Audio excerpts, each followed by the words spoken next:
আমি আমার ব্রাইডকেই মেহেন্দি পরাতে গেছিলাম, কিন্তু আমি নিজেই মেহেন্দি পরে চলে এলাম। Hey hi everyone, makeup artist সঙ্গমিত্রাদের সাইড। তোমরা সবাই কেমন আছো? আশা করছি সবাই খুব ভালো আছো। তো তোমরা দেখতেই পারছো আমরা ধূপগুড়ির রাজপথ বেয়ে চলে গেছিলাম সুদীপ্তার বাড়িতে, কারণ সুদীপ্তা আমাদের ব্রাইড ছিল আর ওকেই মেহেন্দি পরানোর ছিল। যেহেতু আমরা সুদীপ্তার বাড়ি চিনতাম না, তাই জন্য অনেক খুঁজে খুঁজে সুদীপ্তার বাড়ি ফাইনালি পাওয়া গেল। বাড়ির সামনে এসে কলিং বেল বাজানোর পরে সুদীপ্তা বেরিয়ে এলো, তখন আমরা বুঝলাম যে এটা সুদীপ্তার বাড়ি। ইয়েস। তারপরে আমরা সিঁড়ি বেয়ে ওপরে উঠে এলাম, তারপরে আমরা শুরু করলাম আমাদের কাজ। আর তোমরা দেখতেই পাচ্ছ এদিকে মানবেন্দ্র খুব যত্ন করে মেহেন্দি পড়াচ্ছিল, আর সাথে আমিও। এবার আমি মানবেন্দ্রর ক্লিপগুলো বেশি নিতে পেরেছি, কারণ ভিডিওটা আমি করছিলাম বলে। দেখো, তোমরা মেকআপের পাশাপাশি আমার থেকে তোমরা নেলস এবং মেহেন্দির সার্ভিসও পেয়ে যাবে। তো নির্দ্বিধায় আমাকে কন্ট্যাক্ট করতে পারো তোমরা। আমি সুদীপ্তাকে মেহেন্দি পরিয়েছিলাম 9th ডিসেম্বর 2024। ডেটা এই কারণেই বললাম, তার কারণ পরদিন আমার দুজন ব্রাইড ছিল, একটা প্রেশার ছিল মাথায়, তাই জন্য আমি সুদীপ্তাকে বলে দিয়েছিলাম যে তুমি একটু দুপুর 1টার সময় যদি মেহেন্দি পরতে বসো তাহলে আমার জন্য খুবই সুবিধা হয়। তো সুদীপ্তাও সেই মতন টাইম মতনই বসে গেছিলো। সুদীপ্তা বুঝেছিল আমার ব্যাপারটা। আর তারপরে দেখো মেহেন্দি পরানোটা প্রায় কমপ্লিটই হয়ে গেছে আমাদের। আর সুদীপ্তাকে আমি বারবার জিজ্ঞেস করছিলাম যে তোমার ডিজাইন পছন্দ হয়েছে কিনা। ও বেশ পছন্দ করেছিল ডিজাইনটা।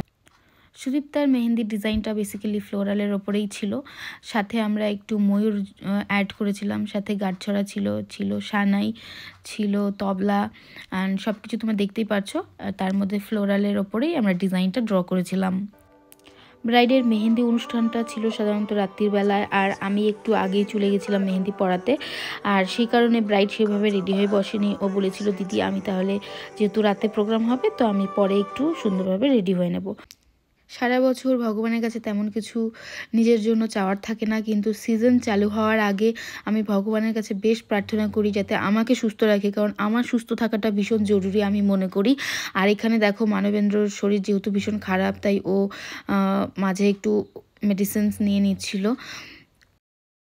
কেমন লাগছে আপনার এখন? শরীর খুবই খারাপ লাগছে? খুবই খারাপ, কিন্তু কিছু করার নেই। অসুস্থ হলে চলবে না, সুস্থ থাকতে হবে আমাদের ব্রাইডদের জন্য। হাতের কাছে একটা ফেসিয়াল হেয়ার রিমুভালের একটা রেজার ছিল, যেটা দিয়ে আমি একটু হাতটা ক্লিন করে নিচ্ছিলাম যাতে মেহেন্দিটা ড্র করতে সুবিধা হয়। ব্রাইডের রিভিউ সেভাবে আমি নিতে পারিনি, কারণ ব্রাইড বলেছিল দিদি আমি তো সেভাবে রেডি হয়ে বসিনি, তাই ভীষণ আনকমফোর্টেবল লাগছে, তাই তুমি যখন কালকে সাজাতে আসবে আমাকে, আমি তখন মেহেন্দির রিভিউটা দিয়ে দেবো, প্লাস কালার কেমন এসছে সেটার রিভিউ আমি দিয়ে দেবো।